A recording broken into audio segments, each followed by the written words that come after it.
Bonjour. Nous poursuivons dans ce deuxième épisode la lecture de cette petite histoire dans le paradis terrestre. Nous sommes dans le salon de mon appartement où plusieurs heures de solitude et d'angoisse m'avaient cloué sur mon fauteuil en cuir plus noir que la voix d'ange. Où était-elle?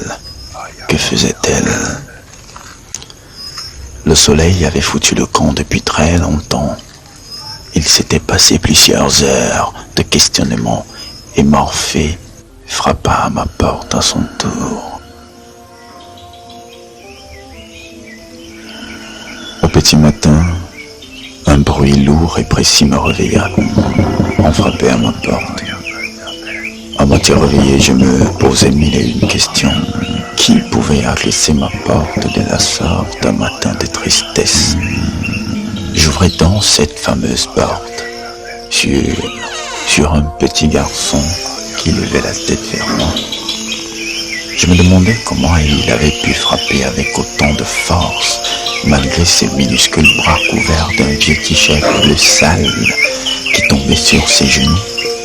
Genoux où était adossée une vieille roue de moto récupérée, vieille roue qui en réalité faisait office de véhicule de course. Son regard se changeait progressivement en déception. Il pointa le coin de la rue avec un bâton en bois bien lisse. Bâton de bois qui en réalité était le volant de son fameux véhicule de course. Et là, je vis mon ange de la voix se retourner lentement en esquissant un sourire qui mettait de la lumière sur la pénombre que faisait la visière de la casquette sur son visage. Elle était revenue. Sa démarche, timide mais rapide, la ramena vers moi. Là, elle est en train de m'embrasser tendrement en me serrant dans ses bras qui me traînent à l'intérieur de l'appartement, laissant le pauvre petit garçon sur sa faim d'un spectacle d'adulte. Elle ferma à l'aveuglette la porte d'un coup de pied et me projeta sur le fauteuil où j'avais passé la nuit. Mon ange de la voix avait bien l'intention de me faire passer un moment de plaisir charnel, loin des yeux, corps à corps, loin de Dieu et près du cœur. Alors, je ne me fis pas prier, je me laissai porter par les désirs d'ange, jusqu'à ce que je vis l'extase de mes propres sens.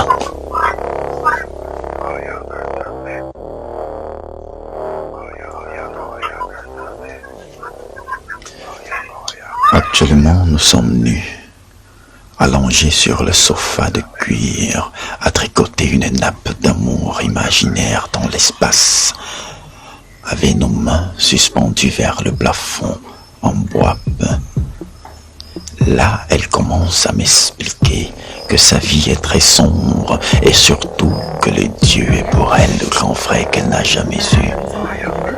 Mon ange de la voix me supplie de ne pas poser des questions. Elle ne veut pas avoir à me mentir. Elle est triste et je le sais. Triste et je sais, je le sens. Elle est triste, je le sais.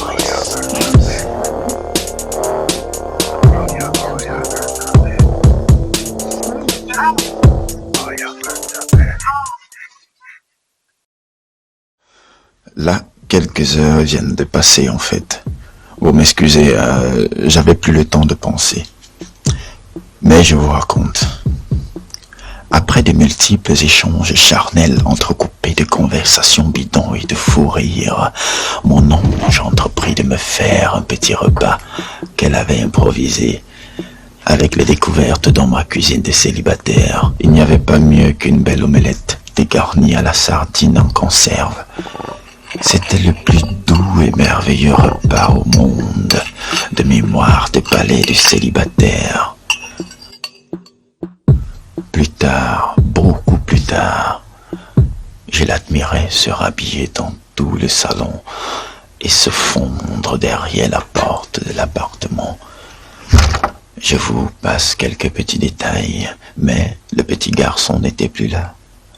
Ce grand chauffeur de véhicule de course s'était certainement lassé d'attendre la suite du spectacle dont il n'avait eu que l'introduction. Vous vous rappelez? Je me sentais vivre comme ces étoiles qui décoraient le ciel de cette nuit déjà tombée. Ensuite, j'ai voulu me détendre un peu dans une petite balade nocturne pour retrouver mes collègues célibataires du bosquet au coin, dans une des rues du quartier. Vous connaissez ces bosquets-là? Entre les bavardages et les déplacements incohérents au gré de nos besoins de cigarettes, de distractions et parfois d'envie d'emmerder le monde, nous nous retrouvions dans le bar de Dieu pour assouvir le besoin ultime, une bonne bière. Bon, bientôt ce fut la deuxième, ensuite la troisième et la sixième bière pointée à l'horizon. L'ambiance était bonne. Le ciel était noir. Quelques lumières colorées brillaient entre les nuages de fumée de grillades. Je vis le Dieu passer par là précipitamment pour se fondre dans un couloir de son paradis. Et là, je pensais à mon ange de la voix. Elle me manquait. Un ange, pas plus belle que mon ange de la voix, je vous rassure, vint nous servir d'autres bières. Ma septième. Celle-là qui avait la réputation de m'envoyer dans une extrême ivresse céleste. Dans mon regard flouté de bière, je voyais des anges de joie entrer au paradis avec des hommes et ressortir toutes seules pour en choper certainement d'autres. Tout ceci que sous la direction du Dieu, maître des lieux.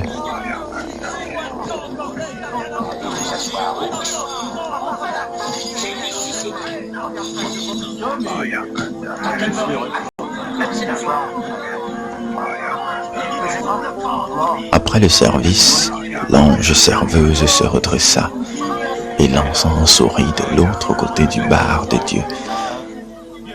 C'était le père Otto, sans sa soutane. Vous vous rappelez du père Otto? C'était un habitué du grand bar de Dieu et de son labyrinthe de mille cages de plaisir humain.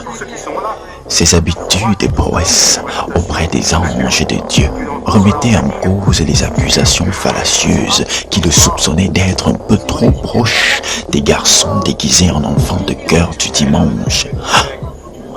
Une voix d'ange me traversa l'oreille traîtresse, qui alla très vite trahir au cerveau qu'elle avait entendu quelque chose de subliminal.